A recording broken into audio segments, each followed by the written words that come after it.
Herkese merhaba arkadaşlar. Emanet Dizisi yeni bölüm analiz videoma hepiniz hoş geldiniz. Dizimizi daha rahat izleyebilmeniz için birçok altyazı dili eklemiş bulunmaktayım. İstediğiniz altyazıyı videonun sağ altyazılar kısmından seçebilirsiniz. Lafı daha fazla uzatmadan dizimize geçelim. Yaman'ın Seher'i terk etmesini istemiyorsanız, Ali ve Kiraz'ın birleşmelerini destekliyorsanız beğeni tuşuna basalım ve kaç kişi olduğumuzu senaristlere gösterelim. Yaman Yusuf'u aldıktan sonra Seher'e nasıl davranacak? Yaman Seher'i konaktan gönderecek mi? Yaman Seher'in suçsuz olduğunu kendisi mi kanıtlayacak? Seher'in doğum gününde neler yaşanacak? İkbal ve Zuhal'in bundan sonraki adımları ne olacak? Ali, Kiraz'ı evlenme teklif edecek mi? İşte bütün sorularınıza cevap vereceğim arkadaşlar. Hemen Emanet dizisinin yeni bölümüne geçelim. Seher gün geçtikçe daha çok üzülecek ve zayıflayacak. Çünkü Seher Yaman'ın kendisine neden kötü davrandığını bir türlü anlayamadı. Bu yüzden Seher Yaman'ın ne saklıyor olduğunu bilmek isteyecek. Seher Yaman'a bağırıp çağıracak ama Yaman ona kızgınlığın nedenini şimdilik anlatmayacak. Çünkü Yaman'ın Seher üzerine hazırladığı kötü bir plan bulunmakta. Hatırlarsanız Yaman, Cenger ve Nedim ile görüşmüştü. Yaman o konuşmasında Yusuf'u sosyal hizmetlerden çıkartmalıyım demişti ve bir an önce avukatlara söylemelerini emretmişti. O zamana kadar kimsenin bu olanlardan haberinin olmamasını istemişti. Yaman şimdilik Yusuf'u düşündüğünden bu oyunu devam ettirecek. Bu süre içerisinde Yaman Seher'e psikolojik şiddet uygulayacak. Seher ise Yaman'ın bu öfke nedenlerine bir anlam veremeyecek. Seher bunun üzerine Yaman'ın eziyetlerine katlanmayı seçecek ve Seher Yusuf'un üzülmemesi için Yaman'ın tüm kötülüklerine katlanacak. Ama bu durum Seher'de kapanmayan yaraların açılmasına neden olacak. Çünkü bu süre içerisinde Seher'in psikolojisi gitgide bozulmaya başlayacak. Yaman ise Seher'e günden güne kötü davranmaya başlayacak. Önümüzdeki bölümde Nedim Yusuf sorununu halledecek. Bunun üzerine Nedim Yaman'ın yanına gidip durumu anlatacak. Yaman da gerekli evrakları sosyal hizmetlere gönderecek. Bunun sonucunda da sosyal hizmetler Yusuf'u Yaman ve Seher'e verecek. Tüm aile buna çok sevinecek. Yusuf da bir daha konaktan gitmeyeceği için sevinçten havalara uçacak. Herkes her şeyin yolunda gideceğini sanarken tüm gelir alt üst olacak. Çünkü Yaman Yusuf'un velayetini aldığı için Seher'e boşanma davası açacak. Bunun üzerine Yaman avukatlarını yeniden emredecek. Yaman'ın avukatları da Yaman'ın boşanma işlemlerini başlatacak. Önümüzdeki bölümde Seher habersizce Yaman'ın tüm emirlerini uygulayacak. Tam o sırada Seher'e bir mektup gelecek. Seher o mektubu görünce gözlerine inanamayacak. Çünkü Seher o mektupta Yaman'ın kendisini açtığı boşanma davasını görecek. Seher boşanma davasını görür görmez çok üzülecek. Bunun üzerine Seher Yaman'ın yanına gidip ona hesap soracak. Ayrıca Seher Yaman'a neden kendisinden boşanmak istediğini belirtecek. Yaman ise Seher'e tüm gerçekleri tek tek anlatacak. Seher ikinci darbeyi de sahte kanıtlardan yiyecek. Seher Yaman'ın söylediği sözleri duyunca kendisini savunmaya çalışacak. Seher defalarca Yaman'a kendisinin suçsuz olduğunu söyleyecek ama Yaman Seher'e asla inanmayacak. Yaman tam o sırada çocukluğunu düşünecek. Yaman annesinin evden kaçtığını hatırlayacak. Babasının da intihar ettiğini gözleri önüne getirecek.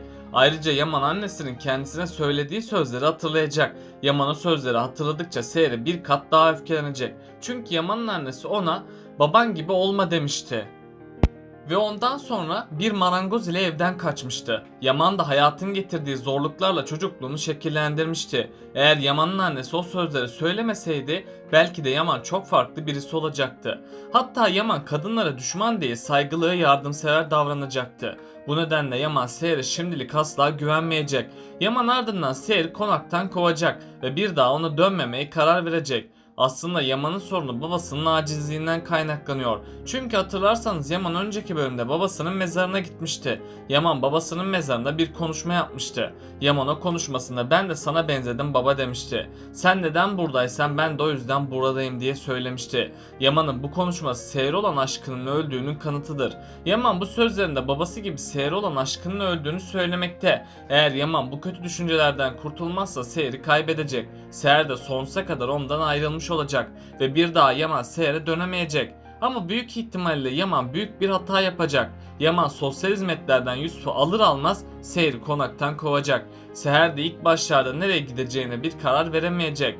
Seher Yaman'ın kendisine ihanet ettiğiyle çok üzülecek. Bunun sonucunda da Seher'in psikolojisi tamamen bozulacak. Seher'in psikolojisi yerinde olmadığı için kendinden geçecek. Hatta Seher dikkatsiz davrandığı için yaralanacak.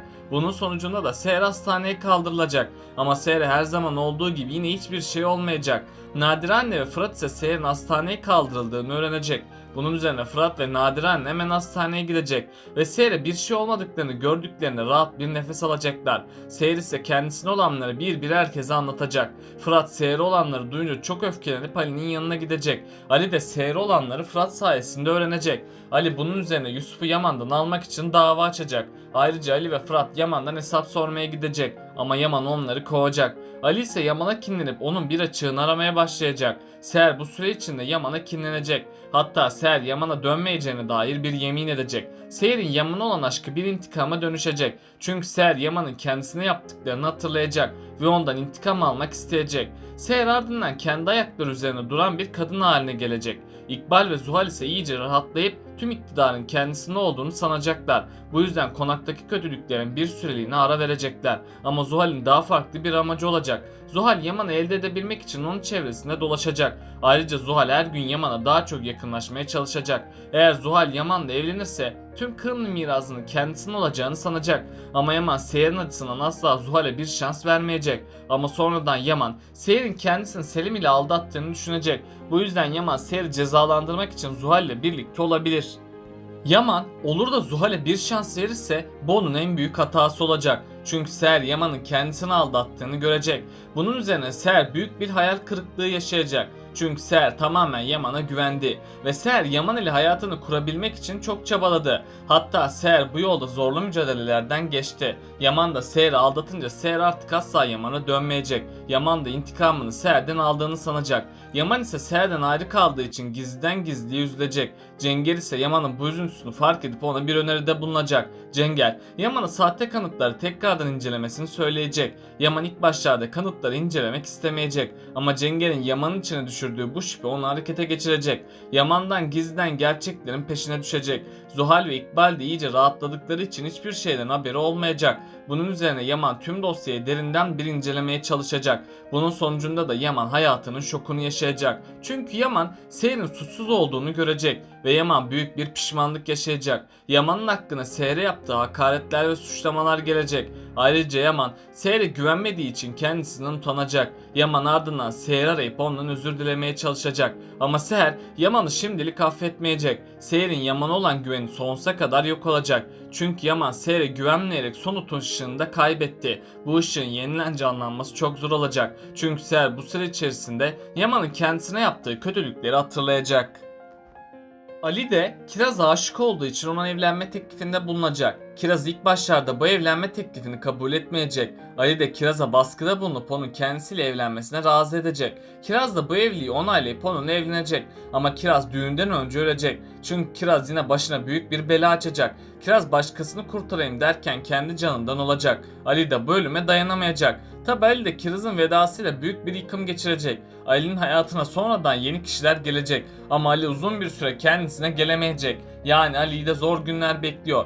Fırat en son Neslihan için çabalamıştı. Ama Neslihan Bora'nın kendisini kurtardığını sanmıştı. Bora kirli planlarıyla Neslihan'ı kandırmaya devam edecek. Hatta Bora Neslihan'ın güvenini kazanacak. Bunun üzerine Bora, Neslihan'ı unutamayacağı bir ders verecek. Çünkü Bora sonunda Neslihan'a hakaretler edip onu yarı yolda bırakacak. Her şeye rağmen Fırat Neslihan'ın yanında olup onu bırakmayacak. Çünkü Fırat Neslihan'a aşık olmuş durumdadır. Bu yüzden Fırat Neslihan'a duygularını itiraf etmek isteyecek. Ama bu hiç kolay olmayacak.